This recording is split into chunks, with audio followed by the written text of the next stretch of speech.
नमस्कार दोस्तों, स्वागत है आपका हमारे YouTube चैनल पे।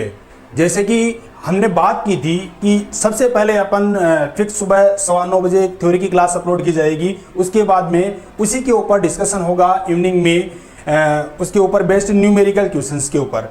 तो जैसे आज हमने मॉर्निंग के अंदर अपलोड की थी क्लास वीमा और जो वीमीय सूत्र है वह किस प्रकार से बनाए जाते हैं, उन सब के बारे में बात की थी। तो आज उसी से रिलेटेड अपन न्यूमेरिकल क्वेश्चंस करने जा रहे हैं। तो मैं आपसे यह आशा करता हूं कि जो मॉर्निंग में आपको क्लास दी गई थी उस क्लास को आपने अच्छी तरीके से समझा है, उसके नोट्स भी बनाए हैं, अच्छी तरीके से उसको आपने डेराइव किया है, अच्छी तरीके से समझ लिया होगा। यदि आपने नहीं समझा है तो इस वीडियो से पहले आप एक बार वह वीडियो जरूर देखें। देख करके जो वहां पर थ्योरी करवाई गई है उस पूरी थ्योरी को आप अच्छी तरीके से समझिए। वह थ्योरी कंप्लीट होने के बाद में उसके ऊपर जितने भी क्वेश्चंस बनते हैं, जिस जिस टाइप के क्वेश्चंस बनते हैं, उन सभी प्रकार के क्वेश्चंस के बारे में अपन अभी डिस्कशन करने जा रहे हैं। तो जो वीमीय है, डायमेंशंस वगैरह जो अपना टॉपिक चलता है, इस डायमेंशन टॉपिक के अंदर जितने भी क्वेश्चंस जिस जिस टाइप के क्वेश्चंस बनते हैं उन सब क्वेश्चंस के बारे में अभी अपन बात करने जा रहे हैं। हर टाइप का क्वेश्चन अपन यहां पे करेंगे, लेकिन एक टाइप में एक ही क्वेश्चन किया जाएगा। ऐसे नहीं है कि सिमिलरली अपन ने बहुत सारे क्वेश्चंस करेंगे। हम क्या करेंगे, एक टाइप का एक क्वेश्चन करेंगे, उससे रिलेटेड जितनी भी प्रॉब्लम्स होती है वो सारी प्रॉब्लम्स आप अपने आप सॉल्व करोगे। यदि आपके उनके अंदर प्रॉब्लम्स आती है, कोई क्वेश्चन सॉल्व नहीं होता है, तो आप कमेंट बॉक्स में कमेंट कीजिए। यदि हमारे द्वारा पढ़ाते टाइम पे कोई क्वेश्चन लिखा जाता है बोर्ड के ऊपर कि यह क्वेश्चन आपको करना है, तो उसके आंसर निकाल के आप हमें कमेंट कीजिए कि ये आंसर सही है या नहीं है। कोई प्रॉब्लम्स आ रही है उसको व्हाट्सएप कीजिए या कमेंट बॉक्स के अंदर कमेंट कीजिए। ओके, तो आज अपन स्टार्ट करने जा रहे हैं डायमेंशन से रिलेटेड प्रॉब्लम्स। तो डायमेंशन वीमीय सूत्र है, किस प्रकार से बनता है, क्या क्या यहाँ पर जो क्वेश्चंस आते हैं वो किस किस टाइप के क्वेश्चंस आते हैं, उनके ऊपर बात करने जा रहे हैं। ओके, तो सबसे पहले हमारे एक क्वेश्चन है कि 1 जूल को अर्ग में परिवर्तित कीजिए। क्वेश्चन क्या है? क्वेश्चन फर्स्ट, 1 जूल को अर्ग में परिवर्तित करो। बहुत ही अच्छा क्वेश्चन है। इस क्वेश्चन के ऊपर बेस्ड, इसके ऊपर बेस्ड भी कई न्यूमेरिकल क्वेश्चंस होते हैं। देखो क्वेश्चन है 1 जूल को अर्ग में परिवर्तित करना है। तो सबसे पहले यहां पे क्या दिया हुआ है वह देखना है कि हमें दे रखा है 1 जूल, इसको किस में कन्वर्ट करना है? अर्ग में कन्वर्ट करना है। तो जूल मात्रक होता किसका है और यह मात्रक किसका है? तो जूल है वह एक ऊर्जा का मात्रक है और उसके ऊर्जा में ही कन्वर्ट करना है। यह यहां पे एमकेएस सिस्टम के अंदर है। एमकेएस सिस्टम में ऊर्जा का मात्रक होता है जूल और सीजीएस सिस्टम के अंदर ऊर्जा का मात्रक होता है अर्ग। तो देखो, अब हमने जब थ्योरी की थी, थ्योरी के टाइम पे एक डेरिवेशन की थी कि कोई भी भौतिक राशि होती है Q is equal to N1, bracket में लिखा था M1 L1 T1, यहां पे A B C जो भी इसकी पावर थी। सिमिलरली यह मान लो एमकेएस सिस्टम था। इसी को अपन सीजीएस सिस्टम के अंदर बात करते हैं तो M2 L2 T2 C ये सीजीएस सिस्टम के अंदर कन्वर्ट हो जाता है। यहां पे एमकेएस सिस्टम दे रखा है, सीजीएस सिस्टम के अंदर इसको कन्वर्ट करना है। तो सीजीएस सिस्टम कन्वर्ट करने के लिए डायरेक्ट फॉर्मूला यूज में लेते हैं। मान लो N1 है, इसके अंदर कन्वर्ट N2 के अंदर कन्वर्ट करना है। तो N2 इज इक्वल टू हमारे पास में आया था N1 M1 अपॉन M2 इसकी power A, L1 upon L2 power B, T1 upon T2 power C।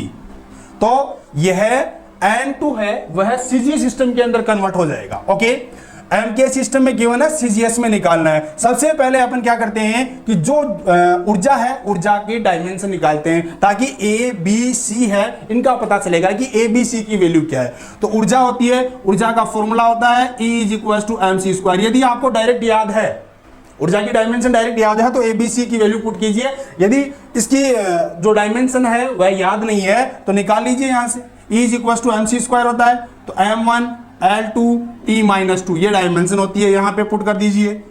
N2 is equal to N1 M1 की पावर M1 अपॉन M2 की पावर 1, L1 अपॉन L2 की power 2, T1 upon T2 की power -2। Okay, जो value given है रखिए N1 M1 MKS system के अंदर, CGS के अंदर कन्वर्ट करना है 1000 अपॉन 1 की पावर 1, L1 अपॉन L2 200 की पावर 1, 1 अपॉन 1। सॉल्व कर लीजिए इसको। N1 की वैल्यू कितनी है, गिवन कितना है 1 जूल है तो 1 इंटू दिस, तो क्या आया हमारे पास में वैल्यू आई N2 is equal to 1000 into 100 into 100, तो N2 is equal to 10 1 2 3 4 5 6 7 10 to power 7 erg. इसका मीनिंग क्या हुआ कि 1 जूल इज इक्वल टू 10 की घात 7 अर्ग होता है। ओके, तो पहला टाइप का क्वेश्चन होता है कि कोई भी एक सिस्टम के अंदर हमें वैल्यू दे रखी है और दूसरे सिस्टम के अंदर वैल्यू निकलवा लेते हैं। तो हो सकता है सीजीएस सिस्टम के अंदर देके एमकेएस से निकलवा ले, एमकेएस देके सीजीएस में निकलवा ले, इस प्रकार से एक दूसरे के अंदर कन्वर्ट कर सकते हैं। इसके ऊपर बेस जितने भी न्यूमेरिकल्स आपको मिलते हैं उन सबको आप सोल्व कीजिए और जो प्रॉब्लम्स आती है वह हमें शेयर कीजिए। ओके, नेक्स्ट क्वेश्चन पे चलते हैं।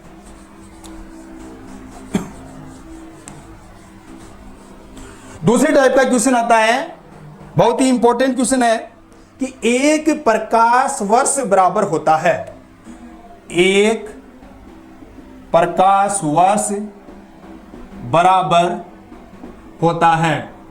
देखो इस क्वेश्चन के अंदर सब कुछ दे रखा है।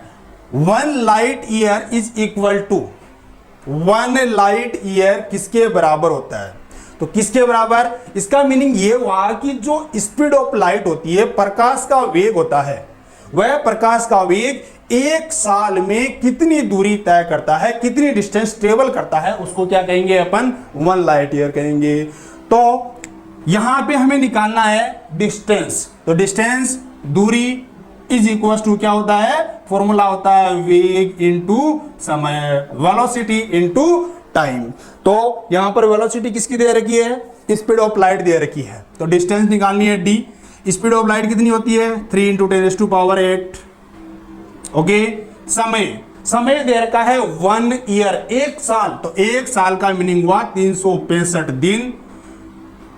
इसको घंटे में कन्वर्ट किया 24 घंटे इंटू 60, ये किसके अंदर कन्वर्ट हो गया 365 इंटू 24 इंटू 60, और सेकंड के अंदर कन्वर्ट करना है तो 60 से और मल्टीप्लाई कर देंगे, ये किसके अंदर आ जाएगी वैल्यू, मीटर के अंदर वैल्यू आ जाएगी। यदि हम इसको सोल्व करते हैं तो सोल्व करने पर इसकी वैल्यू आती है अप्रोक्सीमेट 9.4 इंटू 10 की घात 15 मीटर। तो यह हमें डायरेक्ट याद भी रखना होता है कि 1 light year is equal to होता है 9.4 into 10 to power 15 metre. Okay, next question पे चलते हैं। नेक्स्ट क्वेश्चन है, एक ऑब्जेक्टिव टाइप क्वेश्चन दे रखा है कि प्लांक नियतांक, क्वेश्चन देखिए, प्लांक नियतांक H की विमा है। हमें यहां पे 4 ऑप्शन दे रखे हैं, इन चारों ऑप्शंस में से जो प्लांक कांस्टेंट H है उसकी डायमेंशन क्या होगी। इस टाइप के क्वेश्चन एयरफोर्स के अंदर आते हैं, नेवी में आते हैं, एनडीए में आते हैं, सीडीएस में आते हैं, 11th के अंदर आते हैं, 12th में हालांकि नहीं आते हैं, नीट की प्रिपरेशन करते हैं वहां पे आते हैं, जेई के अंदर आते हैं, हर जगह इस टाइप का क्वेश्चन आप यदि कोई भी कॉम्पिटिटिव एग्जाम देंगे तो वहां पर इस टाइप का क्वेश्चन मिलेगा। तो क्वेश्चन क्या है कि प्लांक नियतांक H की डायमेंशन होगी, ठीक है। ऑप्शन दे रखा है M1 L2 T-2, option B दे रखा है M1 L2 T की पावर 2, ऑप्शन सी दे रखा है हमें M1 L2 T-1, option D दे रखा है M1 L2 T3 माइनस का, ये हमें ऑप्शन दे रखे हैं। ओके, इस टाइप के क्वेश्चन को करने का एक बहुत ही इजी तरीका होता है। वह जो इजी तरीका है वह क्या होता है कि जो भी हमें पूछ रहा है उससे रिलेटेड जो हमें फॉर्मूला आता है वह फॉर्मूला आप लिखिए। यहां पे वैल्यू किसकी निकलवा रहा है, प्लांक नियतांक H की डायमेंशन निकलवा रहा है कि H की डायमेंशन क्या होगी। तो H की डायमेंशन निकालनी है तो हमें जो फॉर्मूला आता है, प्लांक कांस्टेंट से रिलेटेड जो फॉर्मूला आता है वह फॉर्मूला लिखिए। फॉर्मूला होता है E is equal to h nu. Dimension किसकी निकालनी है? एच की, इधर भेज दीजिए। H is equal to E upon nu. E क्या? ऊर्जा है, न्यू आवर्ती है, एनर्जी है, और यह क्या है? फ्रीक्वेंसी है। एनर्जी ई के लिए फॉर्मूला होता है mc स्क्वायर, तो इसकी डायमेंशन होती है m1l2t-2। आवर्ती न्यू इज इक्वल टू होता है 1 अपॉन टी। इसका मीनिंग, इसकी वैल्यू क्या होती है? m0l0t की power -1। Nu is equal to 1 upon T, और ओके, ये आ गया हमारे पास में, डायमेंशन आ गई है। इस फॉर्मूले के अंदर पुट कीजिए h इज इक्वल टू ई की जगह m1l2t-2, न्यू की जगह m0l0t-1 ऊपर जाएगा, वैल्यू क्या बनेगी? m1l2t-1। ये इसकी क्या बन गई? डायमेंशन। तो प्लांक कांस्टेंट की डायमेंशन क्या बनी है? m1l2t-1। देखिए कौन सा ऑप्शन है? m1l2t-1। ऑप्शन क्या हो गया? सी इसका करेक्ट हो गया। हर फॉर्मूला हम याद नहीं रख सकते, बहुत सारे फॉर्मूले हैं, उनकी डायमेंशन सभी के हम याद नहीं रख सकते हैं, तो उनको याद ना करके उनसे रिलेटेड जितने भी फॉर्मूले होते हैं वो सारे फॉर्मूले याद करो, और इस फॉर्मूले के ऊपर बेस्ड इस टाइप से थोड़ी सी डेरिवेशन करो, आंसर मिल जाएगा। तो यह इस टाइप का क्वेश्चन हर एग्जाम के अंदर 100% आएगा, हमेशा आता है, और आप जिसकी भी प्रिपरेशन कर रहे हो उस एग्जाम के अंदर यह क्वेश्चन पूछा जाएगा। ओके, नेक्स्ट क्वेश्चन पे चलते हैं। नेक्स्ट क्वेश्चन है कि हमें एक तरंग का समीकरण दे रखा है, और उस तरंग के समीकरण में कोई एक कांस्टेंट है जिसकी डायमेंशन पूछ रहा है अगला। तो क्वेश्चन देखिए कि तरंग समीकरण, एक वेव की इक्वेशन दे रखी है y is equal to A sine omega x upon v minus K, जहां वेयर ओमेगा है कोणीय वेग है, v है रेखीय वेग, और k की विमा पूछ रहा है अगला क्या पूछ रहा है? k की डायमेंशन क्या होगी। यह हमें कोई एक वेव की इक्वेशन दे रखी है जिसके अंदर ओमेगा है एंगुलर वेलोसिटी है, v है लीनियर वेलोसिटी है, और k की डायमेंशन क्या होगी, यह क्वेश्चन पूछा जा रहा है हमारे से। इसके ऑप्शंस दे रखे हैं, option number A l into T, option B t, option C t-1, option D t की पावर 2। जल्दी से सॉल्व कीजिए आप। ओके, चलो अब वापस इस क्वेश्चन पे आते हैं। क्वेश्चन क्या है कि एक वेव इक्वेशन है y is equal to a sine omega x upon v minus K. देखो, जब हमने सुबह थ्योरी की थी, थ्योरी में हमने बात की थी कि जहां कहीं पर भी लॉग आता है, लॉग के अंदर जो भी वैल्यू आती है, लॉग, इसके अंदर जो कुछ भी आ रहा है, साइन आ रहा है, कोस आ रहा है, मीन्स ट्रिग्नोमेट्री से रिलेटेड जो भी आता है, इसके अंदर की साइड में जो क्वांटिटी होती है वह डायमेंशन लेस होती है। मीनिंग क्या हुआ? m0 l0 t0, यह इसकी डायमेंशन होती है, विमाहीन राशि होती है, उसकी कोई भी विमा नहीं होती। यहां पर साइन के बाद में यह इतना मीटर आ रहा है, इस पूरे मीटर की कोई भी डायमेंशन नहीं होगी। इसको इससे मल्टीप्लाई कर दो तो omega x upon v minus omega के। ओके, हमें किसकी विमा निकालनी है? k की विमा निकालनी है। यह क्या होगा? m0 l0 t0 bye dimension lens m0 l0 t0, इसकी वैल्यू m0 l0 t0 होगी। तो ओमेगा इंटू k की डायमेंशन है वह क्या होगी? ओमेगा m0 l0 t0 होगी। ओमेगा क्या है? ओमेगा गिवन है यहाँ पे कि कोणीय वेग है, एंगुलर वेलोसिटी है। तो angular velocity omega is equal to क्या होता है? Theta upon T. कोणीय वेग omega is equal to theta upon T है। थीटा की कोई डायमेंशन नहीं होती है, m0 l0 t0। टाइम की क्या होती है? t। क्या वैल्यू आ गई? m0 l0 t की पावर -1। ओके, आइए यहाँ पे ओमेगा इंटू के की निकालनी है, तो k is equal to m0 l0 t0, और ओमेगा को इधर भेज देंगे तो ओमेगा नीचे चला गया, m0 l0 t-1। यहां से डायमेंशन क्या आई? m0 l0 t की पावर 1, तो क्या आया? t1। ओके, देखिए यहाँ पे l इंटू टी नहीं है, t सही है, t-1 नहीं है, t की पावर 2 नहीं है। ऑप्शन क्या आ गया तुम्हारे पास में? t आ गया। तो इस टाइप का क्वेश्चन भी आ सकता है कि कोई भी साइन या लॉग, यहाँ पर लॉग भी हो सकता है, तो थ्योरी में हमने बात की थी कि log होता है, साइन होता है, ट्रिग्नोमेट्री से रिलेटेड होता है या एक्सपोनेंशियल होता है, वह सब की सब वैल्यू क्या होती है, डायमेंशन लेस होती है। तो वहां से यह कंसेप्ट आया। ओके, नेक्स्ट क्वेश्चन देखते हैं। थोड़ा सा स्पीड से कर रहे हैं, प्रॉब्लम्स आती है तो आप वीडियो को दोबारा देख लेना और क्वेश्चन कर लेना, फिर भी प्रॉब्लम आती है तो आप हमें बोल सकते हो। ठीक है, नेक्स्ट क्वेश्चन कि 1/μ0 की विमा है। जो यह फॉर्मूला दिया हुआ है 1/μ0 की विमा डायमेंशन है वह किसके इक्वल होगी? आंसर है पहला वेग वेलोसिटी, दूसरा है दूरी, सी ऑप्शन है समय और डी ऑप्शन है वह धारिता कैपेसिटेंस। ओके,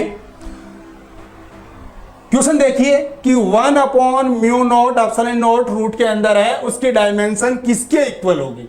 वेलोसिटी के इक्वल होगी या डिस्टेंस के इक्वल होगी या टाइम के इक्वल होगी या कैपेसिटेंस के इक्वल होगी। ओके, तो यहां पर हमें एक कंसेप्ट की रिक्वायरमेंट पड़ती है। वह कंसेप्ट यह होता है कि जो फॉर्मूला है वह फॉर्मूले में चाहिए। तो यह फॉर्मूला किसका होता है? इलेक्ट्रोमैग्नेटिक वेव होती है, विद्युत चुंबकीय तरंग होती है, उसके लिए स्पीड होती है, स्पीड ऑफ लाइट बोल सकते हैं। c इज इक्वल टू होता है 1/μ0 का रूट। तो c क्या है? वेलोसिटी है। तो इसकी डायमेंशन किसके इक्वल होगी? वेलोसिटी के इक्वल होगी। तो इसका आंसर क्या आ गया? वेलोसिटी हो गया। ओके, चलो नेक्स्ट क्वेश्चन के अंदर चलते हैं। नेक्स्ट क्वेश्चन बहुत ही इंपॉर्टेंट क्वेश्चन है, हाई लेवल का क्वेश्चन है। यह क्वेश्चन एग्जाम के अंदर बहुत अच्छी तरीके से पूछा जाता है। क्यों? उसका रीजन यह है कि हम क्या जानते हैं, हम सिर्फ आज तक यह पढ़ते हैं कि एम एल टी जो भी 7 मैंने बताई थी आपको कि जो मूलभूत राशि होती है वह 7 होती है। उन 7 को आप लेके चले और वही याद करते हो कि यह 7 होती है, इन 7 के अलावा कुछ नहीं होती है। लेकिन क्वेश्चन थोड़ा सा घुमा दिया गया है। क्वेश्चन क्या कहा गया है? क्वेश्चन देखिए कि यदि ऊर्जा E, वेग v तथा बल फोर्स है F को मूल राशि माना जाए, मूल राशि माना जाए तो द्रव्यमान की विमा होगी, द्रव्यमान की विमा होगी। ऑप्शन है EV2, ऑप्शन बी EV की पावर -2, ऑप्शन सी FV की पावर -1, ऑप्शन डी FV की पावर -2। देखो क्वेश्चन वापस पढ़ लीजिए, आप एक बार सोल्व कीजिए इसको जल्दी से जल्दी। ठीक है, चलो मैं सोल्व करवाता हूं। क्वेश्चन क्या दे रखा है हमें कि यदि ऊर्जा E, एनर्जी है E, वेलोसिटी है V, फोर्स है F, इनको अपन क्या मान रहे हैं? फंडामेंटल क्वांटिटी मान रहे हैं। तो मास की डायमेंशन हमें बतानी है। देखो हमने जब पढ़ा था तो वहां पे हमने बात की थी कि द्रव्यमान है, मास है, वह खुद क्या है? एक ही फंडामेंटल क्वांटिटी है। लेकिन यहां पे क्या दिया हुआ है कि द्रव्यमान को फंडामेंटल क्वांटिटी नहीं मानना है। हमें किसको मानना है? हमें एनर्जी को फंडामेंटल क्वांटिटी मानना है, वेलोसिटी को फंडामेंटल क्वांटिटी मानना है, फोर्स को फंडामेंटल क्वांटिटी मानना है। तो जो हमने पढ़ा हुआ है यहां पे मैटर नहीं करेगा, उनको नहीं मान के चल सकते हैं हम कि वो 7 है, उन 7 में से कन्वर्ट करना है। यह फंडामेंटल क्वांटिटी है। तो फंडामेंटल क्वांटिटी क्या है? यहां पे E है, V है, F है। ये 3 फंडामेंटल क्वांटिटी। जो फॉर्मूला आता है उसको इनके अंदर कन्वर्ट करना है। निकालना किसका फॉर्मूला है? मास का। तो एनर्जी, मास, फोर्स इनके बीच में, वेलोसिटी इनके बीच में रिलेशन देखते हैं। आइए देखो, फॉर्मूले बहुत सारे हैं। E = mc², E = 1/2mv², और भी बहुत सारे फॉर्मूले बन जाएंगे। हमें E, V, F इन तीनों में रिलेशन ऐसा निकालना है कि मास की वैल्यू आ जाए। तो देखो यहां से चलते हैं अपन, इन दोनों फॉर्मूले से कोई सा फॉर्मूला ले लो। M = क्या आ गया? E/c²। एनर्जी एक फंडामेंटल क्वांटिटी इस क्वेश्चन के अंदर दी हुई है नहीं, लेकिन इस क्वेश्चन में बोला गया है कि एनर्जी फंडामेंटल क्वांटिटी है तो मानना पड़ेगा। और सी क्या है? स्पीड ऑफ लाइट, वेलोसिटी है, इसे भी क्या मानना पड़ेगा? Fundamental quantity. तो क्या आ गया फॉर्मूला? मास की डायमेंशन क्या हो गई? E1V की पावर -2। देखिए आंसर कहां पे है? Option B is correct.